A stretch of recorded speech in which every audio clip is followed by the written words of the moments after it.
What is going on, guys? There's pretty much no one here just yet. Just getting started here. I'm gonna wait a couple minutes. What I want to do is just double check, make sure everything's going good on YouTube and Facebook.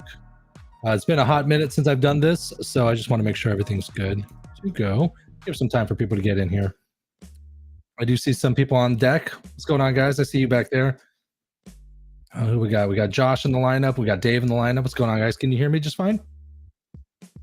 Thumbs up if you can hear me, guys. Josh, Dave in the background. Perfect. Beautiful. I just can't hear you just right now. So give me a few minutes, guys. We'll get everything taken care of. Get started here in just a minute.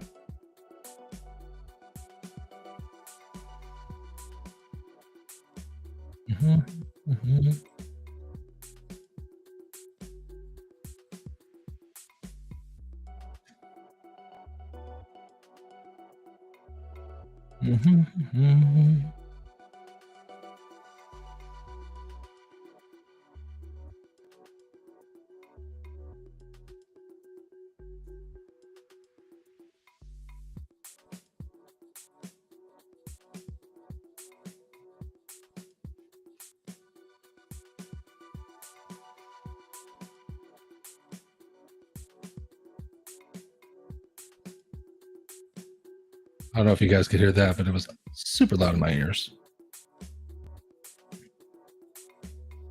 Yeah, it looks like we're good.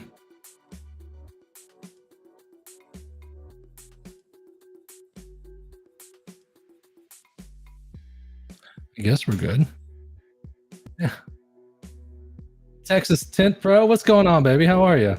Yeah, it has been a while. It has been a while. You're right. It's been quite some time, so we can catch up for sure. Just want to make sure we're good to go on certain things. I think so. We're good on YouTube. Trying to see if the live streams started on Facebook or not. See what kind of updates we've been doing here. It's been a minute since I've used this software, so bear with me.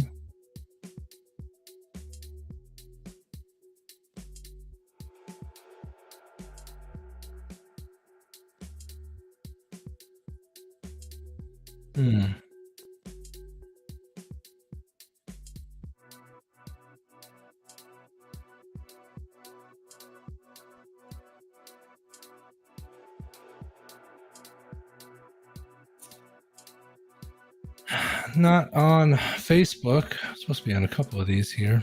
Maybe I'll just send the link here. Give me 1 second, guys.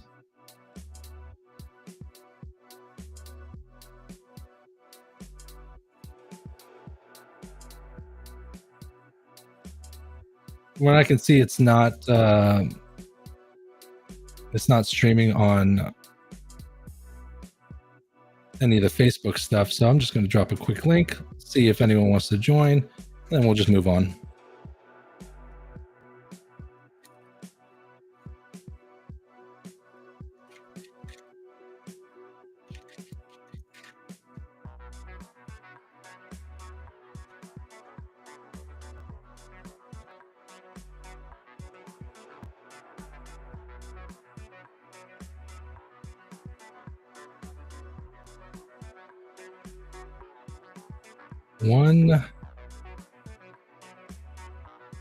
I created an event, and it's the first time I created an event. It should just be streaming to the page on Facebook for the window tinting business public group and private group, but it doesn't look like it is happening. So it's all right. It happens. Shit happens.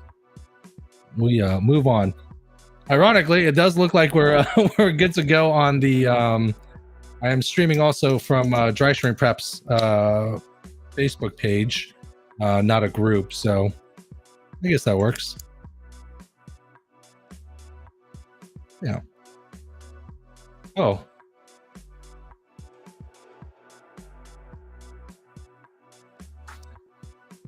Yeah, you know what? And I'm seeing I'm not seeing a lot of the chats come through because I see it here. Texas Tint Pro says, what have you been up to? Telling you something I know. It's been a while. What happened with your shop? I don't know. Thinking about the other day for some reason. I was thinking about you the other day for some reason. Excellent.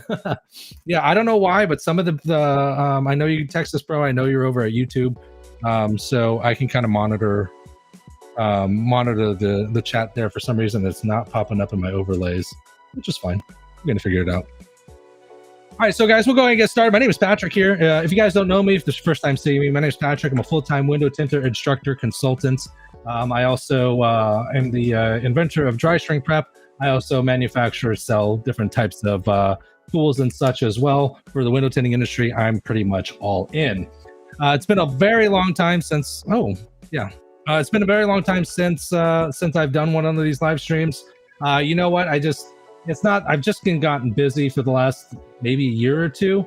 So, I was focusing on my tint company and growing my tint company, also focusing on dry shrink prep and focusing on the growth and the development of that. So I'm finally getting to the point where I am getting enough time to be able to step away from there, have my guys run that, and then and able to go ahead and do some more live streams, some more fun stuff as well.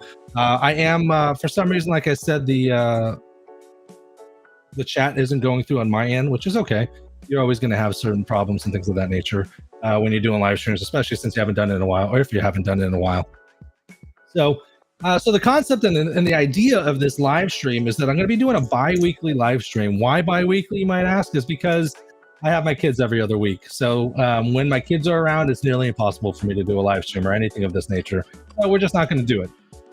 So we're going to be doing one every other week, and we'll take it as is how it goes, depending on how many people we join. The idea is that we're going to be doing video consultations. I do have the link to join the live, and I do see a couple people here already in the waiting room here.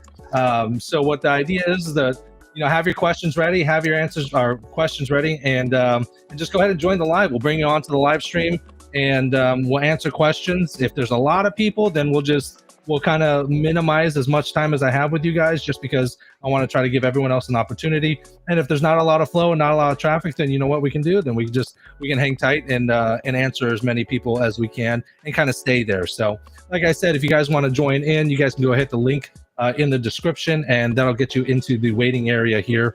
And I don't know if this goes like in chronological order of who joined and whatnot. So yeah, that's interesting. So let's go ahead and get started here. I'm gonna go ahead and take that off there. I did have one guy, Josh, there, but it looks like he's fixing his camera and stuff. I'll go ahead and move on to Dave here. It looks like we have Dave here. I don't know any information. Just for a warning, guys, keep the questions clean. Keep the questions, window tinting, installation, business related, things of that nature. Just make it beneficial, make it good for everyone. And let's go ahead and get going here. Dave, is that you? Yes, it is. How are you? Good, how are you? I'm doing well. Thank you very much. Welcome. You're the very first person that hopped in here, so that's pretty awesome. Tell us a little bit about yourself. Where are you from? What do you do? Pennsylvania. Just tinting a little over a year now. Strictly just tinting. I was looking at getting into PPF or flat glass within the next month or two, but I really haven't made a decision yet. I'm not sure what direction to go, so I guess I'll hold off at right now until I have a few concerns with the automotive side of it, and specifically a Mercedes I have coming up. I just read it's a 24 C300. I've been reading a lot about modules getting burned up in the trunk. I didn't know if there's a lot of people familiar with it. I couldn't find really a lot of information of people really telling me how to. I'm imagining, stuff some rags, wrap some stuff, but I didn't know if there was anything more to kind of guide me from making a big mistake.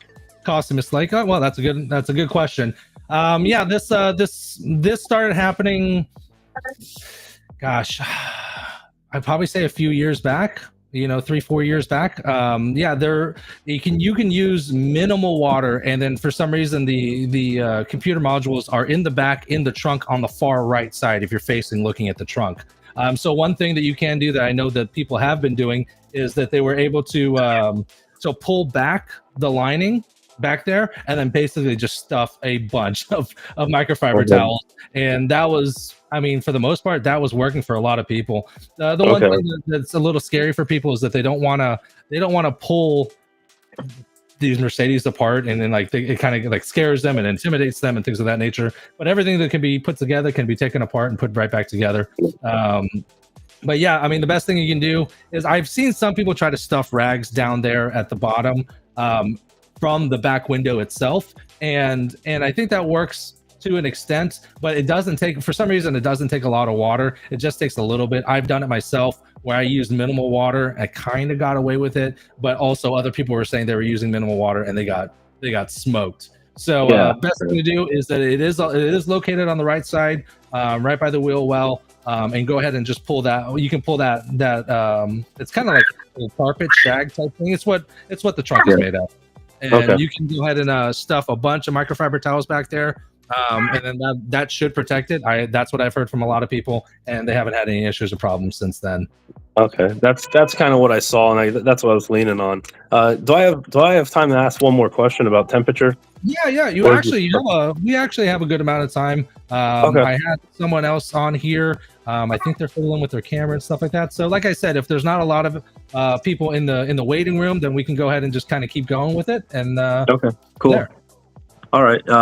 So I just came across, like I said, I'm from Pennsylvania. I don't remember exactly where you said you were from, but the temperatures here got bitterly cold. Well, we're hitting like, -5 degrees, which made me think probably something I should have asked a while ago. At what point should I not be tinning? I've already done, 30s, 20s and had no issue, but is there a point where it's just the moment it will go outside, it'll essentially fail, or I guess I want to avoid doing it twice. Absolutely. Great question. Here's the thing. So first and foremost, to answer your question, I'm located in Tampa, in the Tampa area. So that's right. Right now we're like going through a bitter cold. It's like 40 degrees. Yeah. Like, no, it's really not. You know what I mean? Like everyone else. I know what you mean. Yeah. I know what you mean.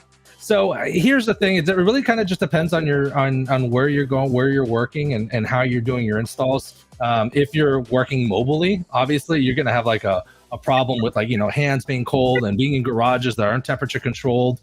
And you get to the point where, and I'll be very frank with you, I've never tinted in like freezing temperatures. So my best idea is, a lot of times the people have issues with getting work during the winter, especially when you're up and coming and you're just getting going. You get a lot of problems with people trying to find work.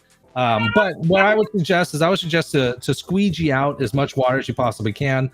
Get like a Platinum Easy Reach, or another hard card, wrap it in a paper towel and really bump and push and squeeze out the edges, and just squeegee out as much as you can. Theoretically, there's always going to be a little bit of residual water within your installation. Could it freeze? Absolutely. How long can it freeze? How long is it going to be cold? But eventually, you really want to avoid contamination and what's the other thing? Contamination increases, really. Squeeze out as much water as you can. If it's freezing for that long, it could freeze. It's not gonna have any problems. No air bubbles, no contamination, no creases, because those things you can't fix no matter what, and you're gonna have to redo those anyways. Right. But if it's got moisture, it's like Novocaine. Give it time; it always works. Just give it time. All right, cool. Yeah. I appreciate it. Any other questions? Anything else? Nothing I can think off the top of my head right now. They were probably two of the bigger concerns I had. I guess I could ask one more while I'm at it.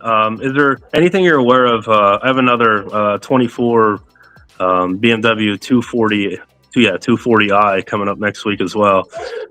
Is there anything that's odd with them? The only thing I saw was some people were saying like the tolerance gets pretty tight with those seals and they squeak, but is there any like concerns like the Mercedes that goes along with the BMWs that you're aware of? Not anything with the BMWs. The BMWs are tight. I don't know if you're a top loader, you're a bottom loader. BMWs I don't typically take apart because they're mesh, they're like mesh material. They're not like a Mercedes is like solid plastic. You can pull the hell off these things and you're fine. But with the BMWs, they're like a meshed fiber, so that when you pull on them, it will like crink essentially, and then what ends up happening is that you end up creasing the leather and it looks horrible, and like some people having to replace those. But BMWs are known for being tight. Especially on the back window, you'll get those dot matrix around the edges, and they're not like little. They're pretty good size, half inch or bigger sometimes. So people get concerned on whether or not that's going to dry out and how will it go. It usually, you get like the halo around the edges, right where the dot matrix is, and that's pretty much it. Besides that, I haven't heard anything too crazy. Okay. Really, yeah. I typically I do bottom load. I actually believe I think I started following your videos originally. But yeah, I typically do bottom load. I don't have a whole lot of experience with two stage, and however, I figured I should probably get a little more familiar with it in any scenario. So when you do like a frameless door like that, and you keep your panel on, are you putting a tool there and trying to slide it behind the tool, or are you kind of just what's the word I'm thinking of, like the bigger panel pullers, not just like a hook, or are you just using like a tri-edge? Or I'll be honest with you, I didn't realize that was a frameless. I'll be very honest with you. Okay, so as a frameless, it's all bottom load. You don't. There's no two stage on something like that. You don't pull panels. You just push it behind the seal. Yeah, I'm pretty sure they're frameless. Yeah, if they're frameless, typically what I'll do is, you can push the top edge of the glass from the inside of the door. You can push the glass a little bit to give you a little space between there. But as long as you rinse out and flush out that bottom edge, and it does two things. Number one, it flushes out, gets any contamination out, but it also lubricates it as well. And then just make sure to wet the shit out of your film. If it's sticking, then maybe you want to increase your slip solution that's in there. Typically during the winter time, you have a lower slip solution because it's colder. During the summertime, you typically increase your slip solution. So that's something that you want to kind of find a nice balance on. But yeah, you can push the top edge of the glass, and then that'll open up the bottom a little bit and give you a little bit more wiggle room, because sometimes the weight of the glass does push, so it doesn't feel like you can get it in. Okay, cool. And I'd probably say the one thing is to make sure that the top edge of the film like kind of stays level with you and like flops over on you. What I see a lot of people do is they just flop it up, and it's now above the bezel of the glass. And that does a couple of things. Number one, some people don't clean the top of the bezel, so that now when you're sliding down, it's bringing in contamination on that top edge. But also it's bone dry up there, so then it starts to tack right at the top when you're needing it to move down at the bottom. So I would say tuck it down until you can flap it up and the film is just below the bezel, and then slide up. That's always been the easiest way for me. Cool. All right, I appreciate it. Thanks for the heads up on that. Oh, of course, Dave. I appreciate it. Thank you so much for joining us. Thank you. Oh, well, that was fun. My camera's being weird now, but what's the best way to set up the estimates on TintWiz? Adding in window removal, ladder fees, etc. Do you just add them all together in the pricing and provide good, better, best solutions? We only do home and office. Great. What would you recommend? Okay. So Josh is his camera's not working, so he actually I just saw him pop up and he's out. Up, he's there and he's not, he's there and he's not. Let's see, I see him, I saw him smile. Texas Tint Pro, thank you for joining us. I'm trying to connect to my phone on MacBook. He's trying. We'll give him a shot. We'll give him a little bit of time.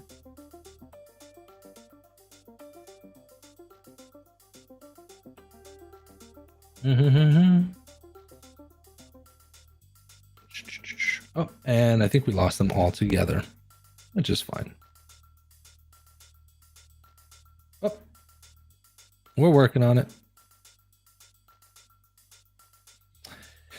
Yeah, it is a shame that it is not streaming on window tinting groups online. Oh, no, it's not. The event is there. I guess I got to do a little bit more research in regards to how to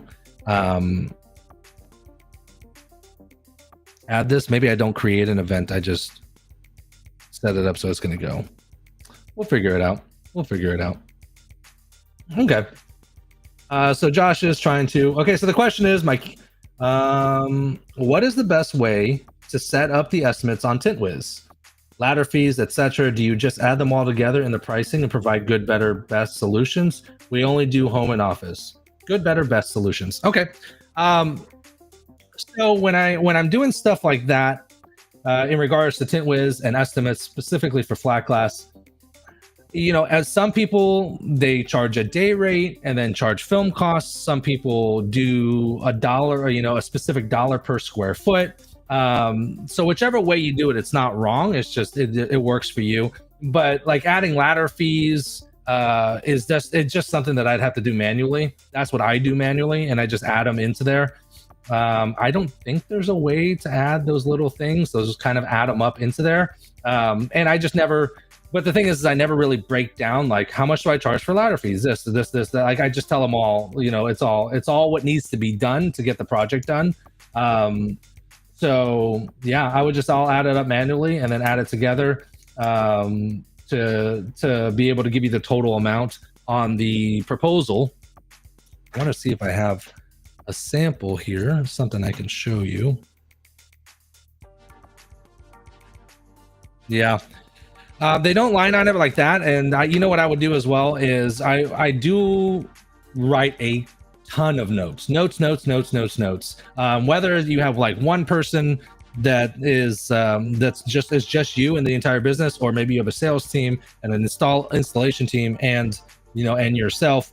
I put anything that happens to the account, and my team knows this as well. If you do anything, if you can make a contact and you have some new information, you write it in the notes. Did you take a deposit? You write it in the notes. So you have all these notes that are internal into the project itself, but the client doesn't have to see it. And you kind of just add them up and you kind of go from there. In regards to good, better, best solutions with commercial or residential, it's really better, best. Really, that's pretty much it. With ceramic options, you have to be very careful because typically that's going to be a lighter shade. Most of the time, 90% of the time, you're looking at it's too hot and it's too bright. So you're either shooting for a silver film or you're shooting for a DR. That's pretty much my main bread and butter. You can offer neutral film, but you have to understand that neutral films require, they have a lot more heat absorption. So you need heat treated or tempered glass that can handle the big heat swings. So you got to be careful. Neutral films and ceramic films, if you don't put it on the right type of glass, you're going to blow out every single piece of glass. You'll break the seals, break the glass, and ultimately the manufacturer is not going to warranty it because you didn't do your due diligence and put the right film on the right glass. So I would offer a ceramic. I would offer a ceramic in a light, like a 60 or above, just because there's not a lot of absorption on that. If you're getting down into like the 35-ish, 50-ish, then I would definitely meter the glass to see. If you guys don't have a meter, and you're doing flat, definitely do get a meter because you need to know. The kind of meters I was saying is the Glass Check Elite. That's a great meter, and also the tempered glass meter. It's basically a small little piece of glass and a meter, and then you put swipe it left and right on the glass, and if one of the panels is like blinking as you swipe it, then it indicates that it's tempered, and you can pretty much put anything on that. So Josh, I don't know if you got that taken care of. I see that you were texting back here in the private chit chat. Yeah, we're in Florida too, Orlando. Oh, nice. I put them under services section, but then put them into the estimate. Customers has to click to add each one before they approve it. Yeah, no, don't do that. So Josh says, I put them under the services section and then put them into the estimate, but then customers have to click to add each one before they approve it. Yeah, no, because if you need a ladder, or if you need, like we charge an increase, like if it's a little giant and a little ladder, and like that's really, it is what it is. As part of the job, we don't charge it because we have to do that. But if you're talking scaffolding, you have to bring out 6-foot scaffolding or double layer 6-foot scaffolding, or like maybe you have to build the scaffolding and then it's on a different level or a different floor. You got to break it down and then reset it back up. That's when we start charging for scaffolding work. But then we never make it an option because it's what needs to be done and needs to be in there. So I wouldn't add it in as an add-on because it's not optional. So just add it in to the entire total amount. So Yeah, more so oversized ladders like 12-foot plus or scaffolding. Yeah, exactly. Anything you, when it comes to ladder scaffolding work or ladders as well, safety is the number one important thing. The last thing you want is, because if you're pulling film off a glass that's 20 feet in the air and you're not pulling down and you're pulling towards you and that pops, you're gonna fly off the scaffolding. Same thing with the ladders as well. Also, once you get so high on the ladder, you need a spotter on the bottom to make sure. I mean, I have like those like rubber grips on. I only carry like Little Giant type style ladders. So so I have rubbers on both ends, on the top so that it doesn't damage the wall, and then on the bottom so that it doesn't damage the floor. But I mean, my 6-foot Little Giant can go 20 something feet in the air, and it's airy up there. So I mean, having a spotter down at the bottom to hold on to the ladder, kind of keep an eye on you for safety reasons is always good. So yeah, we charge a flat fee if we have to come out and do scaffolding work, and then we charge like 50% of that flat fee if we have to break down the scaffolding to move it to a different location within the house and then set it back up. So Josh, good question. Thank you so much. I appreciate that. So it does look like we're only streaming on Dry Shrink Prep and the YouTube channel. I am having some difficulty. I do have the channel up over here. Let me see. Do have some questions.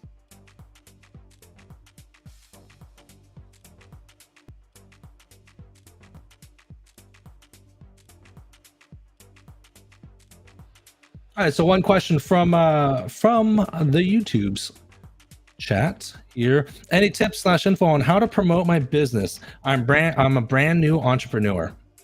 So I started my business 5 years ago, and I've done it all. Like realistically, I shouldn't even be in business. I started my business in February of 2020, and then in March of 2020, they announced COVID. Now, if you were an established business in March of 2020, and for a solid year or so after that, you were making hand over fist. But I wasn't established. I didn't have money for advertising or marketing and things of that nature. So no one knew me. Fast forward 2-3 years later, and business is getting better. And so I finally invest into a shop, and then we turned into the worst economic downturn since 2008. So I ended up closing up my shop, but we also started focusing more on flat glass, commercial, residential. The business just naturally turned over to that. So we've been doing that ever since. The biggest thing that I would say in regards to marketing, I've done all the guerrilla type stuff. You know what I mean? Like peppering parking lots for cars that don't have tint on it. Getting on the message boards, getting on the community boards on Facebook, the Craigslist stuff. I mean, literally everything that you can think of. Cold calling, walking in and doing that number. I've done it all. I've tried it all. It's okay. It's rigorous work. It sucks. And you get a little bit of returns. The biggest thing that I've done is that I started actually paying for advertising. So I work with a company called Rewire Technologies. And I started with them in August or July or August, one of the two. And within a week, I tripled my estimates, and we've been nonstop ever since. This is the first time in 5 years that I wasn't like I haven't had to worry if we're gonna have enough work. Am I gonna have to lay my guys off for the winter because there's not enough work? Because I can't keep a staff if I can't even pay my own bills and my own salary and everything else like that. So this is the first time in 5 years that I didn't have to worry about that, and it's been really nice. So I would say first thing I would say, if you have the funds, get digital marketing advertising going, because it is worth its weight in gold. If I knew then what I know now, I would have started years and years and years ago, and I would have made a shit ton more money. I would have grown faster and everything. I've always had the idea and the mindset that like good talent can beat everything, right? You can be the best window tinter. You can do this. You can use the best film. You can have the best tools. You can have the best equipment and things of that nature. And it'll come. And success stories like that do happen. You hear of them a lot. The problem is that you don't hear of the people that put everything into it and got nothing out, and it ruined them. Like, you never hear those stories because people don't want to hear about that. People don't talk about it. But it happens more often than you would think. So, and I've known people that have started businesses without any knowledge, zero. But they had the backing, the financial backing, to be able to pay a shit ton for advertising, pay to have the best people come in here and train you and do all that stuff. And they are more successful than I have been, within my first 2, 3, 4 years. So it's going to be a mixture of both. You need to know your stuff. You need to know what you're talking about and have a good grasp on it. But you also need to have the financial backing to be able to do that. Pay for advertising, pay for training, pay for employees, pay for continuous training, like, because there's more, right? If you're going to do with auto, what most people start in the auto realm, and where do you go from there? Do you dig deeper into the rabbit hole and start with PPF and wraps and headlight restoration and pinstriping and all that number, 12 volt and everything else that you can do to cars? Or do you stop there and then you start doing more like commercial, residential, and you keep it to window tint? So there's always stuff you need to learn. But if you want to succeed, is education and funding. That's going to be the best way, unfortunately. And if you don't have two nickels to rub together, you can still succeed. I am a perfect example of that, but it's going to take a while. It's going to take a while.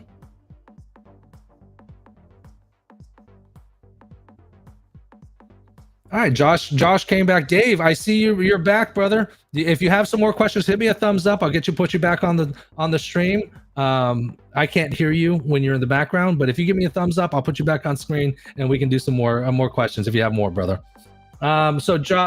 So another person, Josh, asked the questions. How to get clients to actually leave reviews? We get them here and there and have about 60, but not getting them consistently. Been offering 150% drawing each month. The more reviews you leave, the higher the chance of winning it, etc. That helps, but still not consistent, primarily for flat glass. I'll be very honest with you. This is how I do it. So number one, you have to be very smart, right? There are certain clients that you don't want leaving reviews for. Now, if you only link it to TintWiz, then you can get a shitty review. It doesn't matter. You just don't approve it and they never see it. But if you add your Google reviews to it, then that's where it gets a little tricky, because they could leave a bad review and you have no chance. You can't control it. All right. So what you can do is that when you're in TintWiz and let's say you're looking at a client and you're looking at their actual client portfolio, like the account, not within the project. If you click edit, then you can uncheck some of these radio buttons. There's event reminders, there's their proposal follow-ups, and then there's review requests. So you can uncheck review requests if you want to send the final invoice, but you don't want to send them the review request, because that could tank you. You don't want to do that. So basically what I do is I offer exceptional service. It's all about customer service and customer experience. And that's what I tell people too. We specialize in customer service and customer experience. We just happen to tint windows, right? People love that shit. They eat it up. And that's what you have to focus on. Keeping things clean, making sure you're presented well, polo shirts or whatever, be organized, right? Not dirty shorts, not dirty hoses all over the house. Make sure you're putting tarps down, make sure you're wiping things down. If you have to move things, make sure you move them back in the proper place. I mean, a number of different things to be able to do this. And at the end, you finalize the bill, you get payment, you collect payment, and then you confirm that the email is correct and you send them the final invoice. The final invoice paid in full and such. And this is verbatim what I tell them. I tell every single one of my clients, and I don't care. I have just shy of 150, 130, 140 reviews. And I'll say this until, even when I have 2,000 reviews, I'll be like, okay, listen, So I sent you the final review or final invoice. I do want to let you know that my system does send a Google review request. If you enjoy the experience and the service, it would help us out immensely. And that's it. That's it. And I tell them, like, I keep track of the things. We have 130. I was telling people during the wintertime before the end of the year, I said, we have about 130-ish reviews. Our goal is to hit 150 reviews before the end of the year. And that's, just ask for it. Just ask for it. And even then, you still don't. I mean, we ask every single time. We don't get a lot of them. And now that I'm thinking about it, I'm wondering if my guys still continue to do that. I do that during installs. That's a good question. How to do it, and then making sure that they're doing it every single time.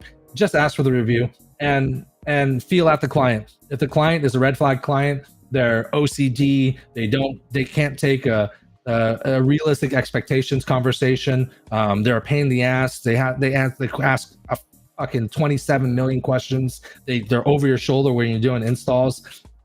You know, you'll understand where the red flags are, and just, yeah, don't even send them a review. Just don't at all. Just deactivate the review request within their profile, and then just send them the invoice, and then that's it.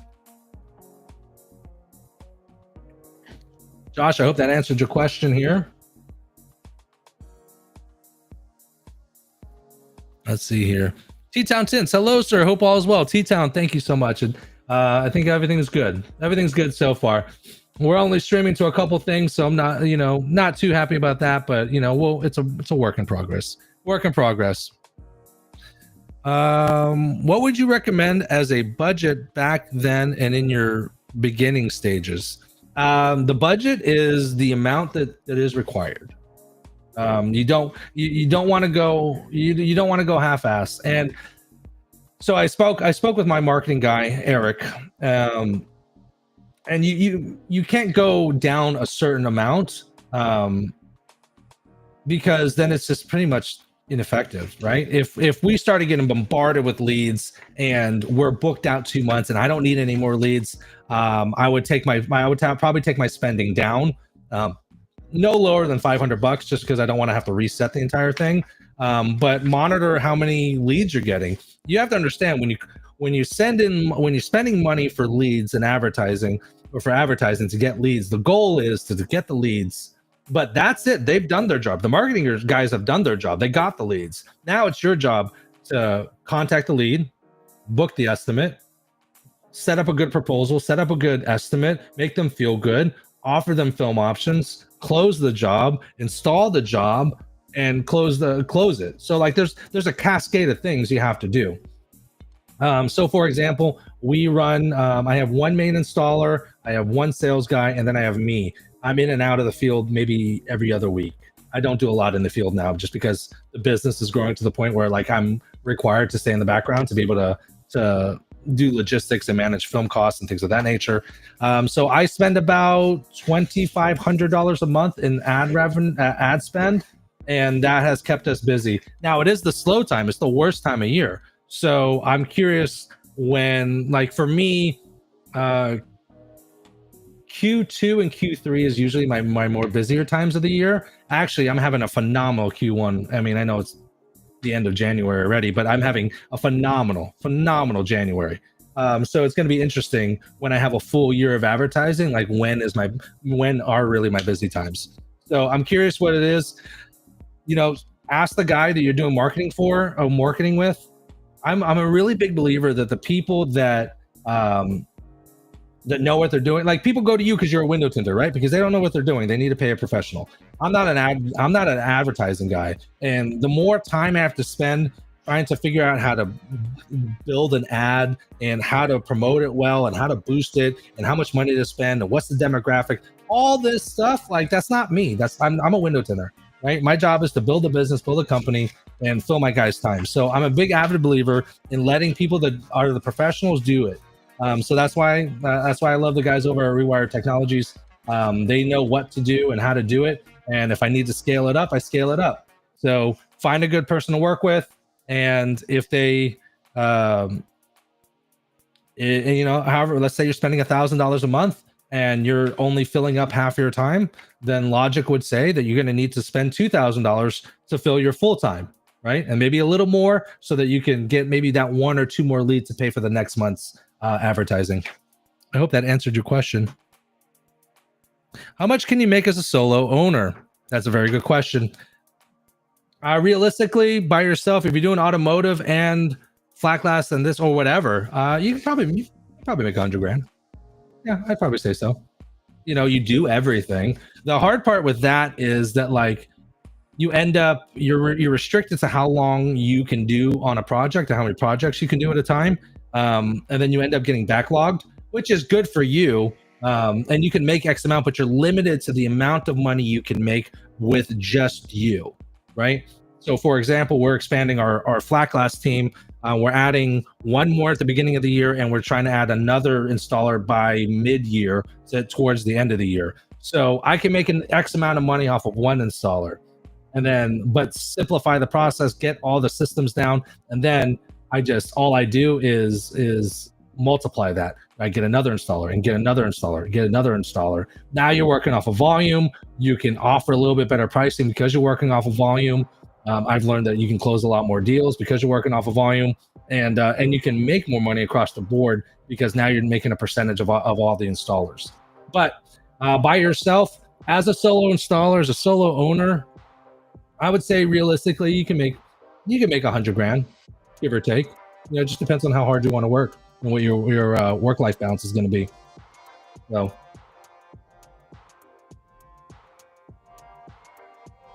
Yeah, there you go. Josh just said it right there. He's a solo flat glass installer with a couple guys that can help for bigger jobs, and they make about 100, 130. Consistently in the last 4 years in Orlando, I've done 100. So Orlando, so 100. I feel good answer. Is a good answer. Yep. Josh has been doing it. He's in the trenches. He says he's been doing it for 4 years, and he makes about 100. So 100 is good. You know what the average income is for the average person in America? 36,000. So, Dave is back here. Let's see if we can pop Dave back in here. Dave, you're still here. Yeah, I'm still here. So all right, well, round 2. Let's go, baby. I don't know. I'm just trying to take it all in right now. Okay. You guys are talking a lot about flat glass, so it's kind of really catching my attention. Just kind of just hearing anything really about it. Yeah, like I said, there's typically 2 paths that a window tinter takes. Most of the time, they start off in automotive, and then they go deeper in the rabbit hole on auto side. PPF, wraps, pinstriping, 12 volt, anything that you can put on a car and just slam it in there. Ceramic coatings, paint correction, everything. That's the path they take. Or they stick with the tint, but then they go from automotive to residential and commercial, marine, if you're in the area, if you have boats in the area. So one of 2 ways. But the problem with the people that go from automotive and they go into flat is they don't do the proper education. Like, in automotive, ceramic is the best, or ceramic plus, or ceramic IR, whatever, is the very best you can put on there because it rejects the most heat. But ceramic isn't the best for flat glass. It's very situational.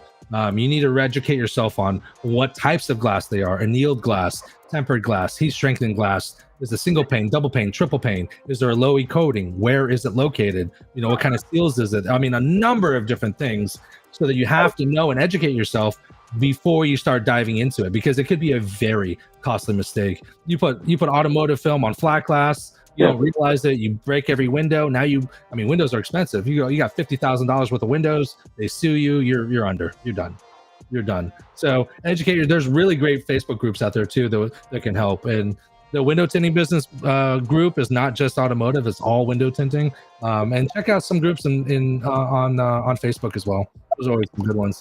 Absolutely. Yeah. Anything else? Now's your chance. Not yet, man. No. All right. No. If you listen, you're in the background. I see you. Like, just give me an okay or a thumbs up, and I'll come over. I will. Okay?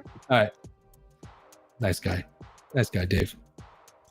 Okay. I'm strictly safety flat glass. Do you recommend branching out? I really want to stay within my niche.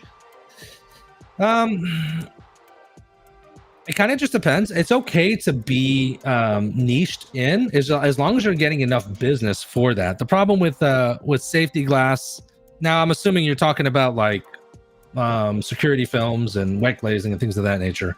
Number one, that is definitely like you need to know what you're doing. Number two, usually you're like locking down like school contracts, it's not like one or two schools, you're talking like 130 schools. These end up being huge contracts. You can make a living doing security film with wet glazing and security film. The hard part is training people how to do that as well, so again, so you can multiply yourself and expand. Yeah, that would be it. Really, like I said, every market is a little bit different. So if you can stay busy just doing that, and that's what you love, then that's someone's like home right there. They're happy. Other people, if they only did flat glass and they were only working with 8 mil and they were only doing wet glazing and that's all they did all year long, no matter how busy they were, some people would hate that. So it really just depends on what you want to do and what makes you happy. Do whatever you want to do that makes you happy, and then just throw a shit ton of money that way. Thank you for all the advice. Yes, Daryl Leak. Sorry if I'm totally screwing that up. Over at YouTube. Thank you very much for joining. Appreciate it. My TintWiz helped me grow my Google reviews to over 370 of them in only 2 years or 3 years. Exactly. T-Town T-shirts from YouTube said that. So yeah, TintWiz is a great tool because what I used to do before then is I would literally send them a link and then they have to get on there and they have to figure it out, and old people suck and they don't know how technology works, and some people just suck on computers and phones. So TintWiz definitely makes it easy. You're the GOAT. Oh, I appreciate it, brother. I am trying. Josh, any recommendations for best pouches for flat glass and hold squeegee, 6-inch blades, etc., aside from dirty tools and standard Lumar type pouch? Yeah, actually. Let me see if I can pull it up here.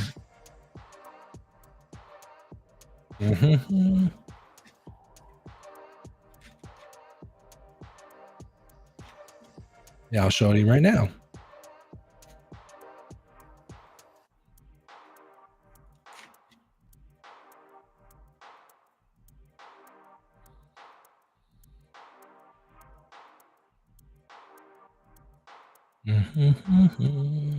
I'll show you the exact pouches that we use on flat glass. If I can share this.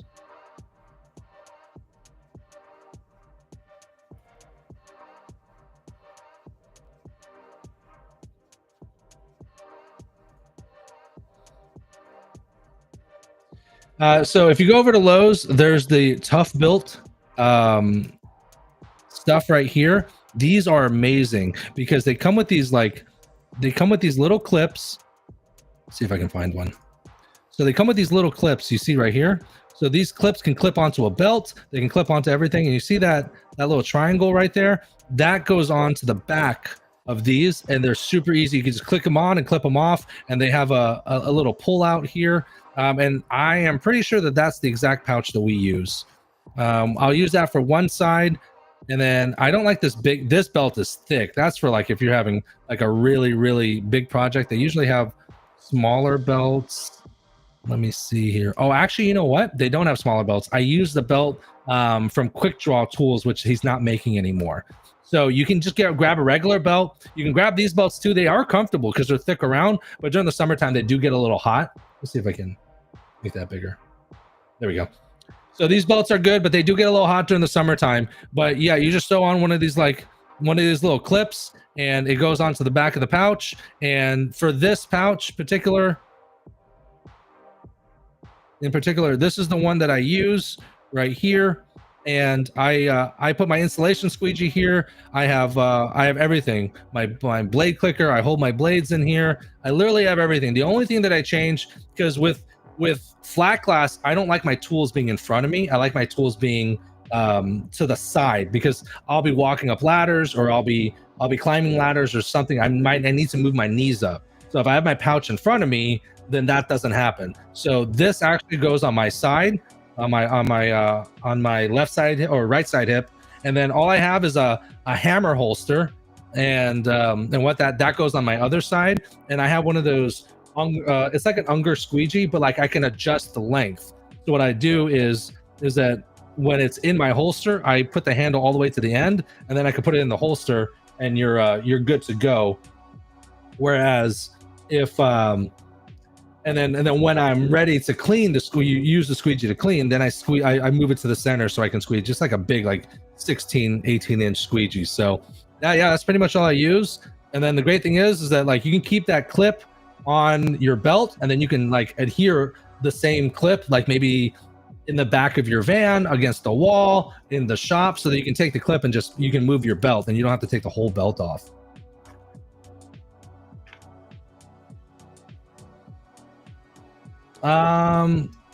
Let's see here.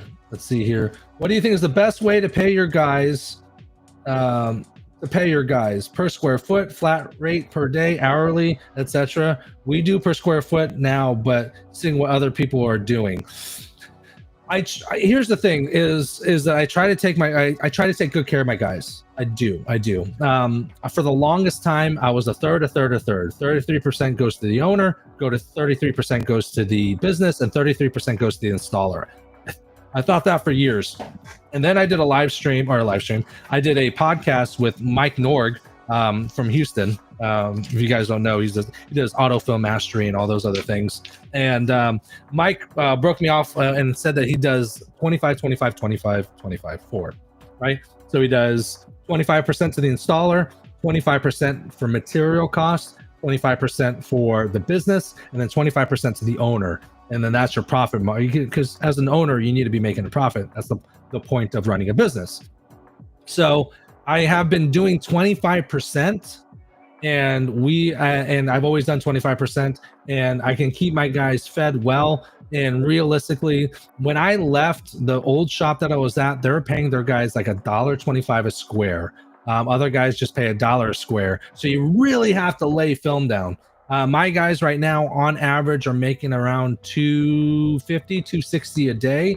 And we limit the installation to right around 200 square feet or 20 panes. That's kind of a sweet spot for us. We are adjusting the amount of hours we work and how many panes and stuff, but like that's where we were, and we can adjust it better. But we typically work a 6-hour day, 1 hour to transition or travel there, 6 hours to work, and 1 hour to travel back. And within that 6-hour time frame, we were doing 20 panes and then or up to 200 square feet. So that's how we've done it.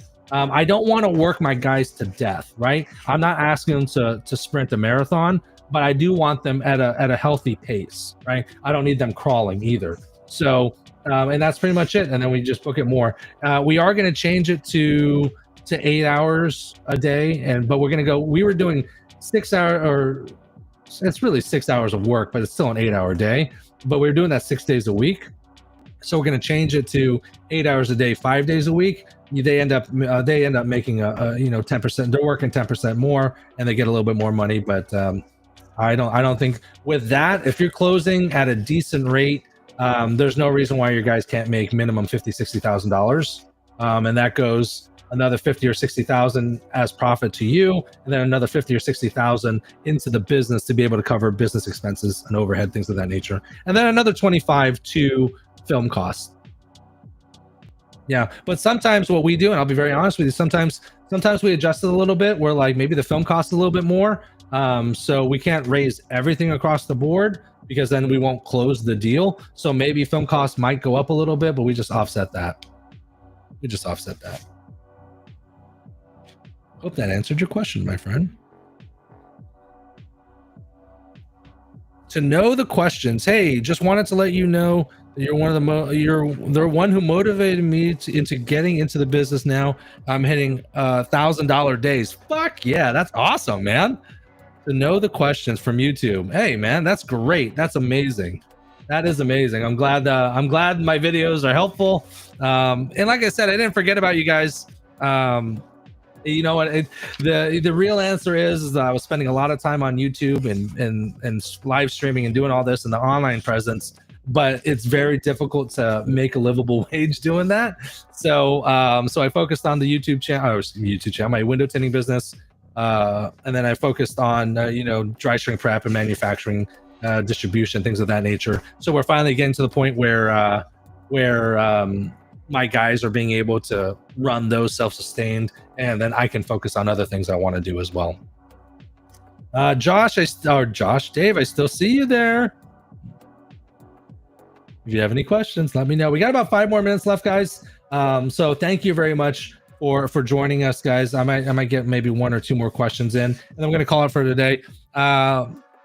If you guys are on YouTube, awesome. If you guys are on Dry Shrink Prep's page, awesome. I'm going to see if I can maybe run a test and see if I can get the Facebook groups in here, both Window Tinting Business and Window Tinting Business, a public group as well, because I do have events up, but I don't know. They're just not working. So it is what it is.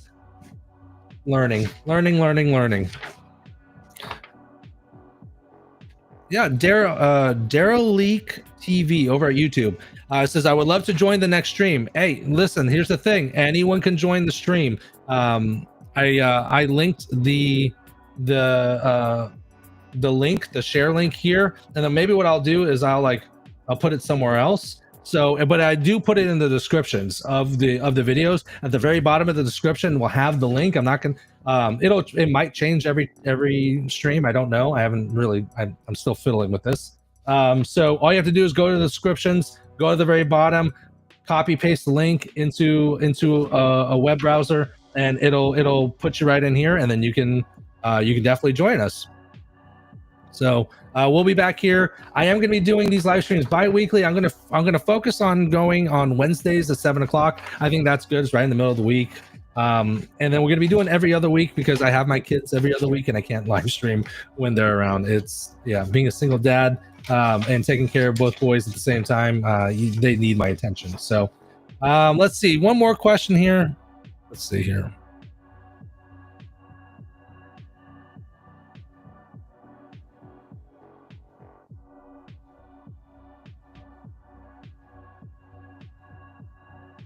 Let's see. Yeah, Derek Leak TV. Hit the bell notification. It'll notify you on YouTube whenever I go live or upload new videos, and then you can decide like how much notifications you get and stuff like that. But if you really want to get in here, yeah, come in here 2 weeks from today.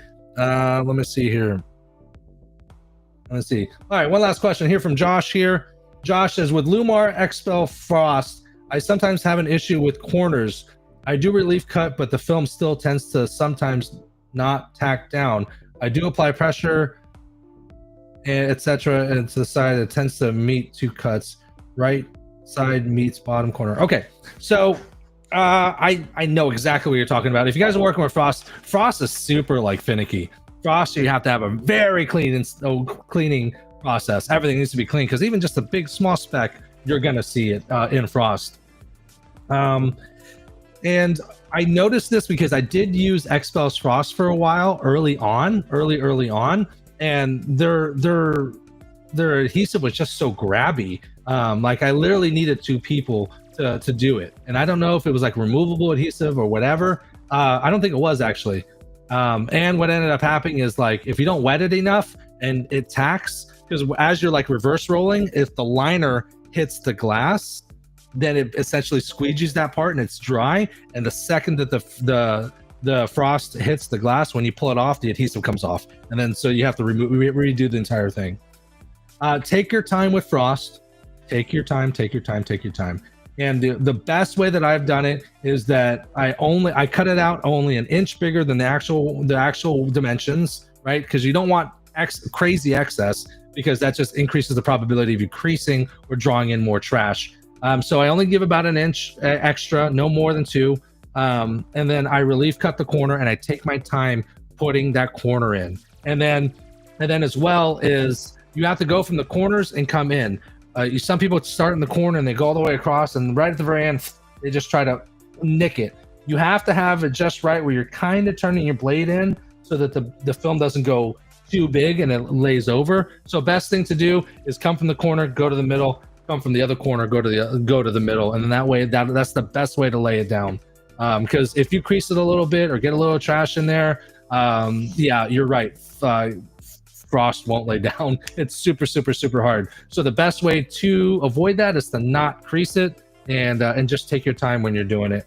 I was using a film from SolarGuard that was a removable adhesive, and that was a really difficult frost to work with. It required 2 guys because one guy just couldn't do it. The adhesive was just so aggressive. And I did end up switching to a different type of frost.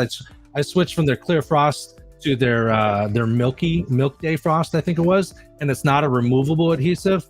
So it was a lot easier to work with, and I was able to do it solo, because before with the other film, we had to have 2 guys, and 2 guys more, we have to charge more, it takes longer, etc. Blah blah blah blah blah blah. So yeah, let me see if there's anything else. And I think that's it, guys. We're right at 1 hour. So thank you very much. I appreciate you guys joining me. I am going to be doing these every other week, Wednesday, 7 o'clock. I think it's going to be a good time frame. And like I said, I'm working, if there's a big log of people, then we'll just do question after question after question and kind of move on. If there's not a lot of people, I can keep you on. Just get your questions ready. And I'd love to put you on the air. I want to get away from just sitting here and answering questions, which is always a good thing, don't get me wrong, but I do want some interaction. I'd love to get you guys on camera and so that you guys can see it and things of that nature as well. So T-Town Tints, thank you very much, appreciate it. Thank you for joining. Everyone, thank you for joining. I know it's been a long time.